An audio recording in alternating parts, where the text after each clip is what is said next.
আমি 25 বার 25 time national মেডলিস্ট, কেউ চেনে না। আমি আন্ডার-23 রেকর্ড হোল্ডার, কেউ চেনে না। আমি 645 জাম্পার, এখন আমি ইন্ডিয়ার টপ 3 মধ্যে আছি, 100 হার্ডেলসেও, লং জাম্পেও, হেপ্টাথলনেও। কজন চেনে না। মানে ভারতবর্ষের তৃতীয় স্থানে রয়েছে তুমি, এবং বাংলা তোমাকে নিয়ে সেলিব্রেশন করা উচিত, সেটা হয় না। না, হয় না। হ্যাঁ, কখনো কখনো ভাবি সিরিয়াসলি, তুমি তো রিপোর্টার, তুমি এখানে সবাইকে জিজ্ঞেস করো কজন আমাকে জানে। 10-20 জন জানে, তার কারণ হচ্ছে স্টেটে কম্পিটিশন হয় না। আগে যেমন এইখানে ন্যাশনাল হতো, এখন কোনো ন্যাশনালই হয় না, ওর জন্য কেউ জানেও না, কেউ আসেও না। মাঝে মাঝে মনে হয় খেলাধুলা একটু দূর চলে যাচ্ছে, মানে এটা বলা উচিত না। ফাইন্যান্সিয়াল খুবই প্রবলেম। ন্যাশনাল গেমের একটা ইভেন্টে 10 লাখ টাকা, 10 লাখ, 7 লাখ, 5 লাখ। আমার গভর্নমেন্ট থেকে আমি হয়তো 1 লাখ টাকা লাস্ট ইয়ার পেয়েছি, এবছরটা এখনো পেলাম না। প্রত্যেকটা ন্যাশনালে প্রত্যেকটা গভর্নমেন্ট 60,000, 50,000 সব অ্যাথলিটদের দেয়, সেখানে আমি 5,000, 10,000 এরকম পাই, তাও আবার বছরের শেষে, এক বছরে।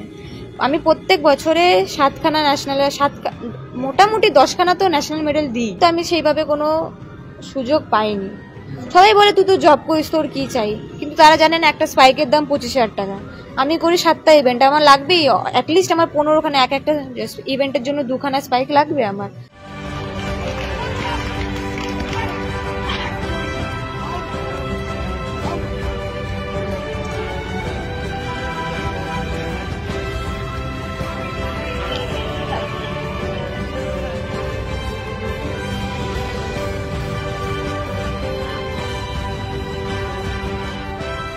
দেখতে পাচ্ছেন কোথায় রয়েছি, যুব ভারতী ক্রীড়াঙ্গন। ফুটবলের মরশুম নেই গোটা যুব ভারতীতে, হঠাৎ কেন? তার কারণ আমাদের সঙ্গে এই মুহূর্তে যিনি রয়েছেন তিনি বাংলার ট্র্যাকের রানী। দীর্ঘদিন পর আবারও বাংলায় ট্র্যাকের মাধ্যমে পদক এনে দিয়েছেন, ন্যাশনাল গেমস হোক বা স্টেট গেমস। বাড়ি জিরাটে, বলাগড়ে, কিন্তু ঝটিকা সফরে শহরে এসেও বাড়ি যাওয়া হয়নি বাংলার। আবার ওই যে প্রথমে বললাম ট্র্যাকের রানী মৌমিতা মণ্ডল আমার সঙ্গে রয়েছে। মৌমিতা, মাত্র গতকাল এসছো, কবে এসছো? আমি এসছি 18 তারিখে রাতের বেলা। 18 তারিখে এসছো, এখনো পর্যন্ত বাড়ি যাওয়া হয়নি, জানেন? মুম্বাইয়ে থাকে কিন্তু কলকাতাতে এসেও বাড়ি যাওয়া হয়নি। এটাই বোধহয় ওর মা বাবা খেলা দেখতে এসেছিল, এবং স্টেট গেমস চলছে সাইয়ের মাঠে ও যুব ভারতী ক্রীড়াঙ্গনে, আপনারা জানেন, এবং সেখানেও পদক জিতেছে, রেকর্ড করেছে গতকাল। সেই সমস্ত বিষয় নিয়ে আলোচনা হবে। প্রথমত বলো, কেমন আছো? খুবই ভালো আছি।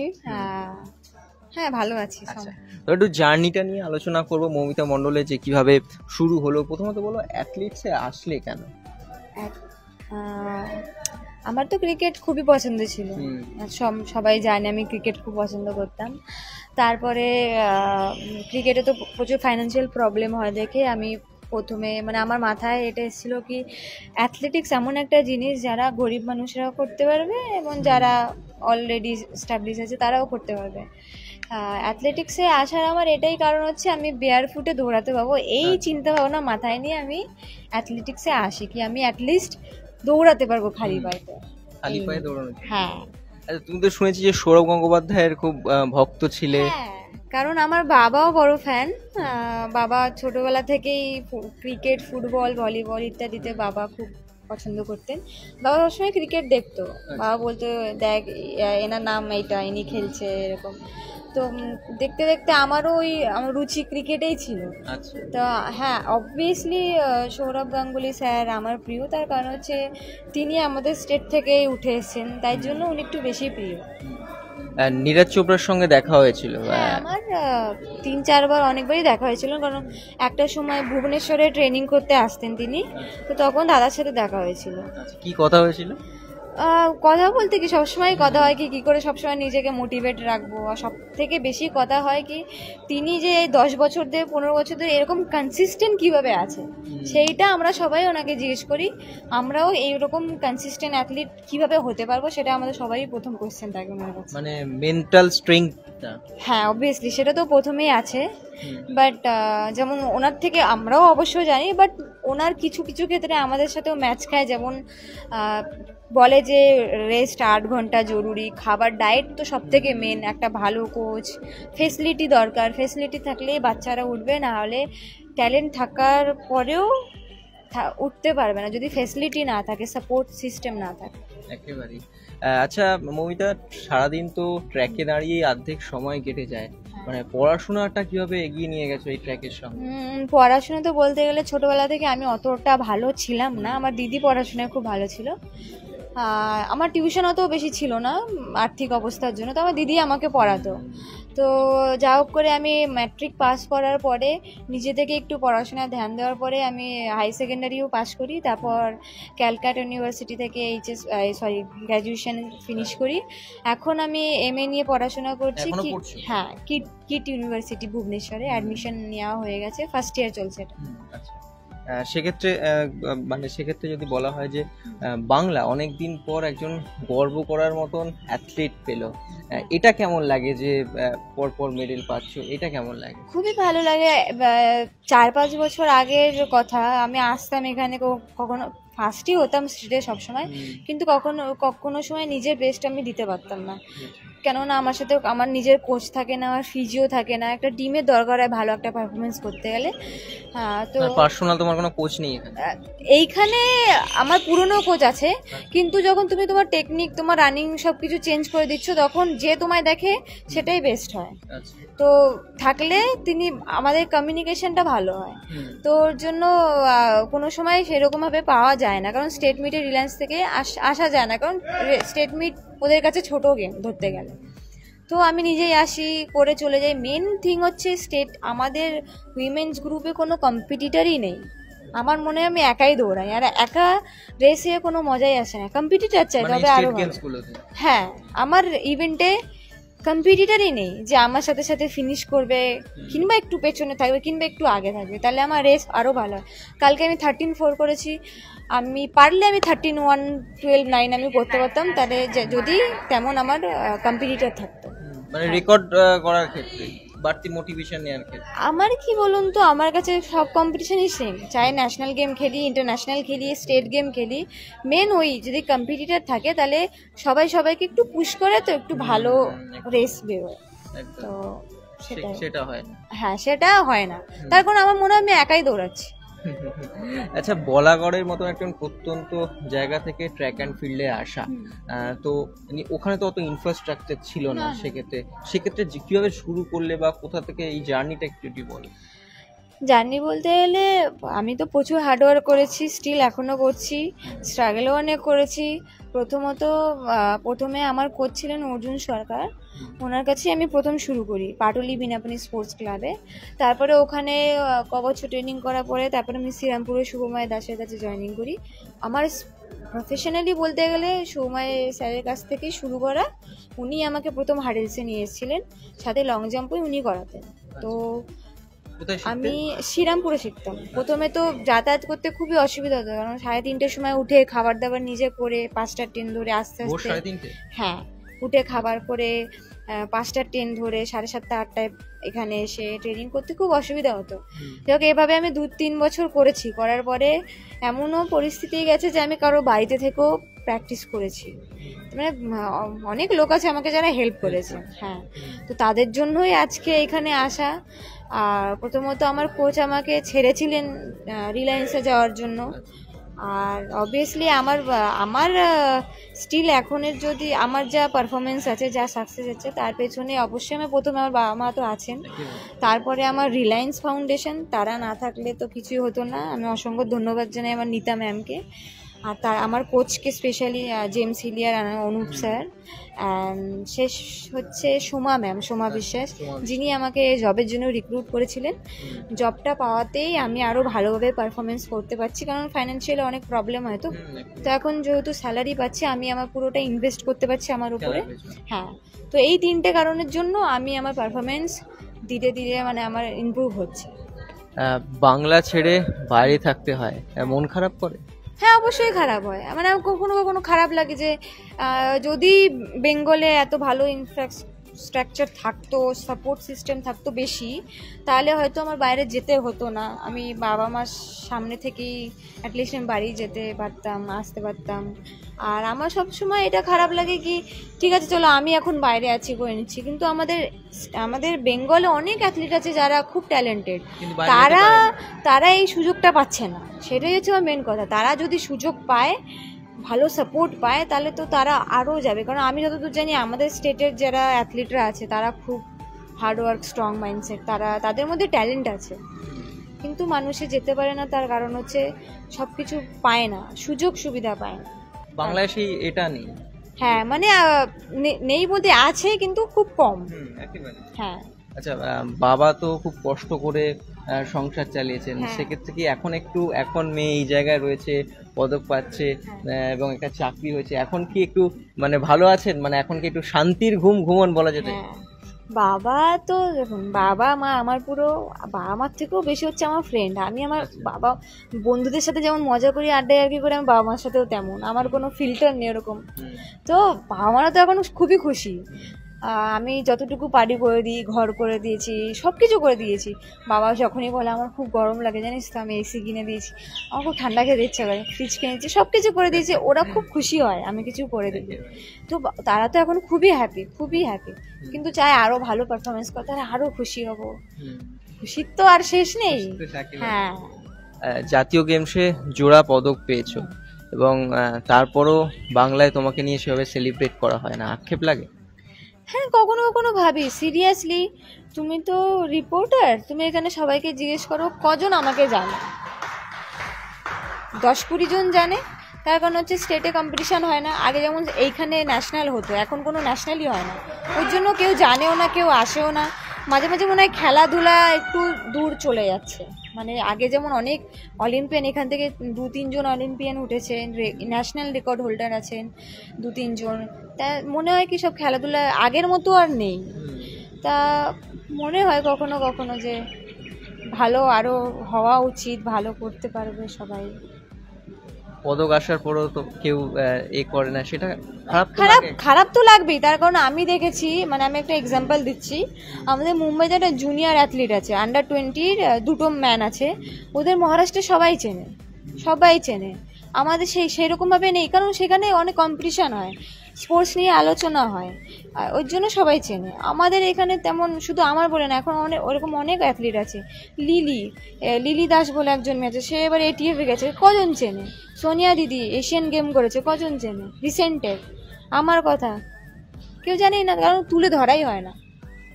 মানে যেভাবে আমার মনে হয়, যেভাবে এডুকেশনে যেমন এখন প্রত্যেকটা সাবজেক্ট নিয়ে পড়ানো হয়, অবশ্যই খেলাধুলা থাকা উচিত, সেই ব্যাপারে জানা উচিত, কে কিভাবে করছে, কার কি রেকর্ড আছে, অবশ্যই জানা উচিত। সেক্ষেত্রে আমরা দেখি যে যখন ফুটবল হোক বা বিভিন্ন ক্রিকেট হোক বা যে কোনো জায়গায় যখন বাংলা সেরা হয়, এই যে বাংলা ধরুন ফুটবলের ক্ষেত্রে সন্তোষ ট্রফি যখন চ্যাম্পিয়ন হলো, সবাই চাকরি পেলেন, সবাই করলেন, কিন্তু তুমি জাতীয় গেমসে সোনা এনে দিচ্ছ, তাও সেরকম কোনো অনুষ্ঠানে ডাক পেয়েছো কখনো? এখন অবধি পাইনি, আমি তেমন কিছুই পাইনি, যেটা সত্যি পাইনি। কিন্তু আমি একটা জিনিস দেখি, যেমন ফুটবল ক্রিকেটের এখানে অনেক মাহাত্ম্য আছে। যেমন ছোট্ট খেলাটা ডিস্ট্রিক্ট লেভেলের খেলা হলেও দেখি অনেক লোক আসে, স্টেডিয়াম পুরো ফাঁকা, কত লোক আছে, কেউ আসেই না। যারা কম্পিটিটর তাদের মা বাবারা, তাদের কোচরা খালি আসে। হ্যাঁ, খুবই খালি। হ্যাঁ, এটা একটা স্টেট মিট হচ্ছে। কতজন হবে এখানে তাও সব মিলিয়ে? 100 জন? হ্যাঁ, ওরকমই হবে। এই অবস্থা, আমি আর কি বলবো। এখানে ফুটবল ম্যাচ হলে গোটা গ্যালারি ভর্তি হয়ে যায়। হ্যাঁ, আমাদের এখানে অফিসিয়াল স্যাররা, ওনারা খুব ইন্টিমেট আমাদেরকে স্পোর্টস নিয়ে, অ্যাথলেটিক্স নিয়ে, কিন্তু আমাদের যদি তেমন সুযোগ সুবিধা না দেয়, তারাই কীভাবে নেবে, আমরাই কীভাবে নেবো? আমি তো বললাম, আমি 25 বার 25 টাইম ন্যাশনাল মেডেলিস্ট, কেউ চেনে না। আমি আন্ডার-23 রেকর্ড হোল্ডার, কেউ চেনে না। আমি 645 জাম্পার, এখন আমি ইন্ডিয়ার টপ 3 মধ্যে আছি, 100 হার্ডেলসেও, লং জাম্পেও, হেপ্টাথলনে। কজন চেনে না? মানে ভারতবর্ষের 3য় স্থানে রয়েছে তুমি, এবং বাংলা তোমাকে নিয়ে সেলিব্রেশন করা উচিত, সেটা হয় না। মানে তাতে আমার কোনো আক্ষেপ নেই, কিন্তু আমি চাই যে মানুষ একটা খবর দেখলে, তাদের গার্জেনরা দেখলে বলবে না, আমার ছেলে মেয়েটাকে আমি স্পোর্টসে দেবো। এরকমভাবে লোক আরও উঠবে, ভালো ভালো অ্যাথলিট উঠবে। আমি এটাই চাই যে আরও ভালো অ্যাথলিট উঠুক, ধীরে ধীরে স্ট্রাগল করুক, তারাও একদিন অলিম্পিক যেতে পারে ভালো সুযোগ সুবিধা থাকলে, সেটাই। আচ্ছা, এই অ্যাথলিটসের ক্ষেত্রে আমরা শেষ কয়েক বছরে শুনেছি অনেক সমস্যার সম্মুখীন হয় অ্যাথলিটদের। ভিনেশ ফোগাট থেকে শুরু করে আরো বিভিন্ন যারা অ্যাথলিটরা রয়েছেন, তারা বিভিন্ন সমস্যার সম্মুখীন হতে হয়েছিল তাদেরকে। এরকম সমস্যার মধ্যে কখনো পড়েছে বা কঠিন পরিস্থিতির মধ্যে কখনো পড়েছে? না দেখুন, তেমন কিছু এখনো অবধি আমার হয়নি। না, এরকম বড় কিছু তো আমার সাথে হয়নি। বাট আমি বলেছি না, আমার লাইফে আমি সবসময় সবার সাপোর্ট পেয়েছি। কেউ সবাই আইএফআই থেকেও সাপোর্ট করে, আমার রিলায়েন্স থেকেও সাপোর্ট করে, ইভেন আমার স্টেট থেকেও সাপোর্ট করে, যে স্টেট সেক্রেটারি সেও আমার খোঁজ খবর নেয়। মানে এরা করে না তাই না, করে। কিন্তু ওই যদি আমাদের খেল মিনিস্টার যদি কিছু না করতে পারে, তাদের আরও মানে এটা বলা উচিত না, ফাইন্যান্সিয়াল খুবই প্রবলেম। ন্যাশনাল গেমের এক একটা ইভেন্টে 10 লাখ টাকা, 10 লাখ, 7 লাখ, 5 লাখ। আমার গভর্নমেন্ট থেকে আমি হয়তো 1 লাখ টাকা লাস্ট ইয়ার পেয়েছি, এবছরটা এখনো পেলাম না। প্রত্যেকটা ন্যাশনালে প্রত্যেকটা গভর্নমেন্ট 60,000, 50,000 সব অ্যাথলিটদের দেয়, সেখানে আমি 5,000, 10,000 এরকম পাই, তারপর বছরের শেষে এক বছরে আমি প্রত্যেক বছরে 7খানা ন্যাশনালে, মোটামুটি 10খানা তো ন্যাশনাল মেডেল দিই। আমার লাস্ট 3-4 বছরের পারফরমেন্স খুব ভালো, আমি যবে থেকে রিলায়েন্সে গেছি, কিন্তু আমি সেইভাবে কোনো সুযোগ পাইনি। সবাই বলে তুই তো জব করিস, তোর কী চাই, কিন্তু তারা জানে না একটা স্পাইকের দাম 25,000 টাকা। আমি করি 7টা ইভেন্ট, আমার লাগবেই অ্যাটলিস্ট আমার 15খানা, এক একটা ইভেন্টের জন্য 2খানা স্পাইক লাগবে আমার। তো এইগুলো করতে অনেক অনেক খরচা। অ্যাথলেটিক্সে খরচা নেই তাই না, একটা লেভেলে যাওয়ার পরে প্রচুর খরচা। খাওয়াতেই তো 40-50,000 টাকা। আমাদের এক একটা প্লেট, রিলায়েন্সের এক একটা খাবারের প্লেট 2,000 টাকা করে পার ডে, পার মিলে, লাঞ্চে, ডিনারে, সেরকম মানে প্রচুর খরচা আছে। আচ্ছা, শেষ যেটা প্রশ্ন জিজ্ঞেস করবো যে সোমা বিশ্বাস, জ্যোতির্ময় শিকদারদের পর মৌমিতা মণ্ডলকে আমরা যদি ধরে নিই, তারপরে আর নতুন করে বাংলায় অ্যাথলিট উঠে আসছে না, এই সমস্যাটা কোথায় থেকে যাচ্ছে, খামতিটা কোথায় থেকে যাচ্ছে? তুমি তো একদম রয়েছো ফিল্ডে। হ্যাঁ, আমার মনে হয় শুনুন, সব থেকে একটা পরিষ্কার কথা, পড়াশোনায় শুধু এডুকেশন করলে হবে না, তোমার স্পোর্টসেও তোমাকে এডুকেট হতে লাগবে।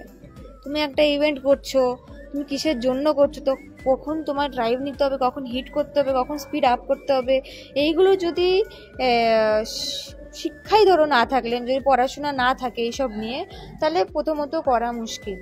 তারপরে হচ্ছে অবশ্যই ভালো কোচ। একটা লেভেলের পরে যেমন আমরা ক্লাস 3তে পড়লে একটা টিউশন পড়ি, 10-এ উঠলে একটা অন্য টিউশনে যাই, তো এটা আমাদের স্পোর্টসেও হওয়া উচিত, তবেই আমরা ধীরে ধীরে ইমপ্রুভ করব।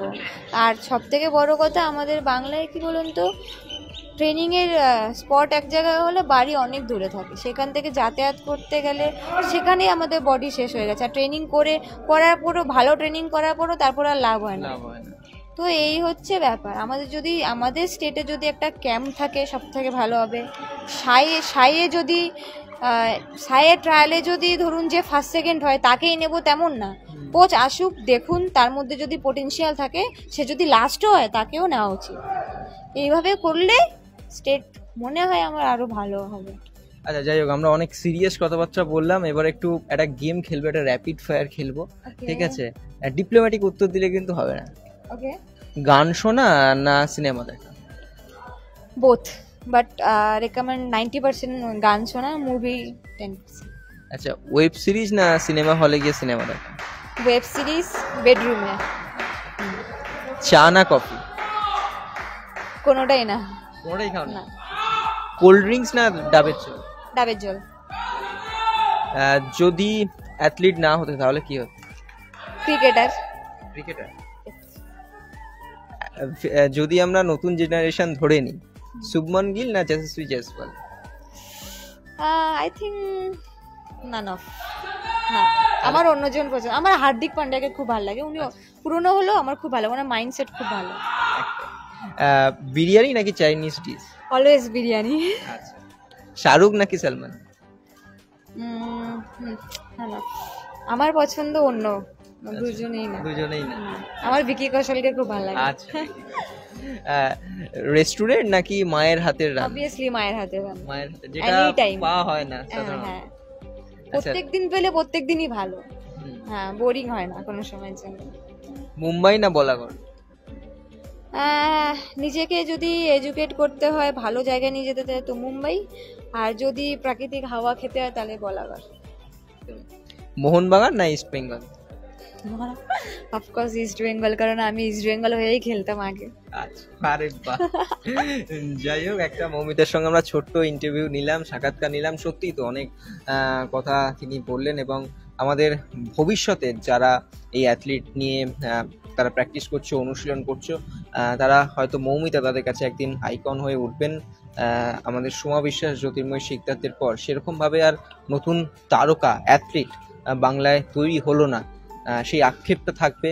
আক্ষেপ থাকবে মৌমিতাদের না চেনারও। আশা করি সেই আক্ষেপ পূরণ হবে এবং আমরা গর্ব করব মৌমিতাদের নিয়ে। ধন্যবাদ। দেখতে থাকুন extra time Bangla. Extra time.